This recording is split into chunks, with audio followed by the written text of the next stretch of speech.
We now know that. At the time, there was no indication to me or anybody else that that was what he was doing. And certainly when I saw him either in the United States, when I saw him in the United States, or when I was staying in his houses in the United States, there was no indication, absolutely no indication. In the wake of scandal and controversy, Prince Andrew, the Duke of York, finds himself navigating a tumultuous sea of public scrutiny and royal disapproval. Once a central figure in the British monarchy, his fall from grace has been nothing short of spectacular. As the dust settles, whispers of his personal life have begun to circulate. Yet amidst speculation about his relationship with ex-wife Sarah Ferguson, a stark reality emerges. The prince's actions and circumstances have painted a clear picture, one that seems to preclude the possibility of remarriage. I asked Sarah some weeks ago. Sarah actually said yes. Surprised me. She did say, a little anecdote for you, is that she said if you wake up tomorrow morning, you can tell me it's all a huge joke. I didn't. The complicated relationship with Sarah Ferguson.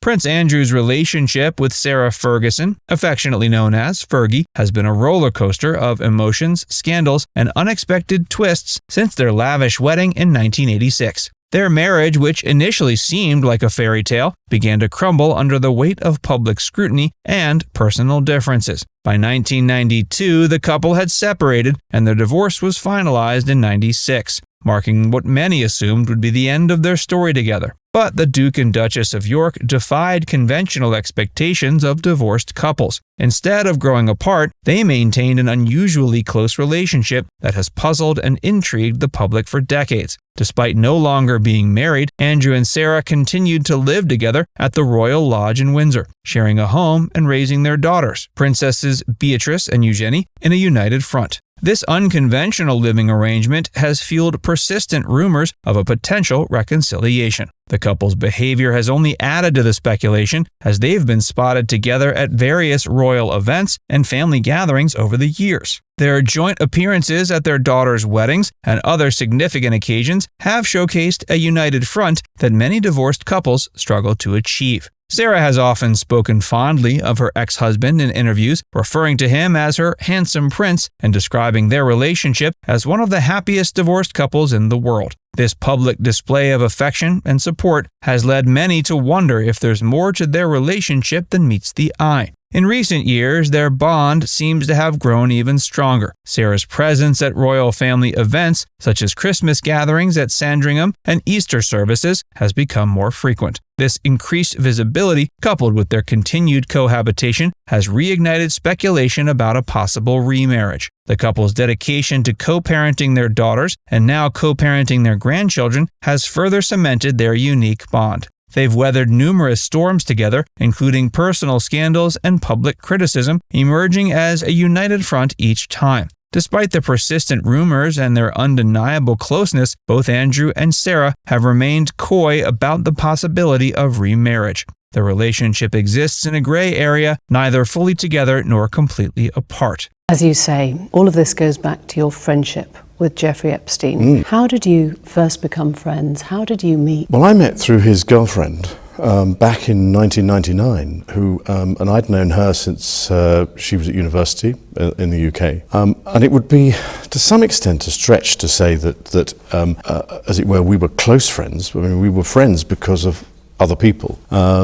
And I had a lot of opportunity to go to the United States, but I didn't have much time with him. I suppose I saw him once or twice a year, perhaps maybe maximum of 3 times a year. Andrew's controversial associations. Prince Andrew's life took a dramatic turn when his friendship with Jeffrey Epstein came under intense scrutiny. The association with the convicted sex offender cast a long, dark shadow over the Duke of York's reputation. The relationship between Andrew and Epstein reportedly began in the 90s, introduced by Ghislaine Maxwell, Epstein's longtime companion. What started as a social connection soon evolved into a friendship that proved catastrophic for the prince. Despite Epstein's conviction in 2008 for soliciting a minor for prostitution, Andrew maintained contact with him, a decision that was later scrutinized relentlessly. The prince's judgment was called into question when he was photographed with Epstein in New York's Central Park in 2010 after Epstein had served his initial sentence. This image became a symbol of Andrew's poor decision-making and apparent disregard for the severity of Epstein's crimes. The public outcry was swift and unforgiving, marking the beginning of Andrew's fall from grace. The situation escalated dramatically when Virginia Giuffre came forward with allegations that she had been trafficked by Epstein and forced to have sexual encounters with Prince Andrew when she was 17. These accusations, which Andrew vehemently denied, thrust the prince into the center of a global scandal. The allegations not only tarnished his personal reputation, but also threatened to engulf the entire royal family in controversy. In an attempt to address the mounting criticism, Andrew agreed to a now infamous interview with BBC Newsnight in November 2019. The interview, widely regarded as a PR disaster, saw the prince offer bizarre explanations and show a lack of empathy for Epstein's victims. His performance was met with widespread derision and disbelief. The fallout was swift and severe. Within days, Andrew announced he would step back from public duties, quote, for the foreseeable future. This unprecedented move quickly ended his role as a working member of the royal family. Organizations and charities quickly distanced themselves from him, and his military affiliations and royal patronages were later stripped away. His personal life was thrown into turmoil, with his daughters caught in the crossfire of negative publicity. The scandal also put immense strain on the royal family, particularly as they were already dealing with other challenges, including Prince Harry and Meghan's departure from royal duties.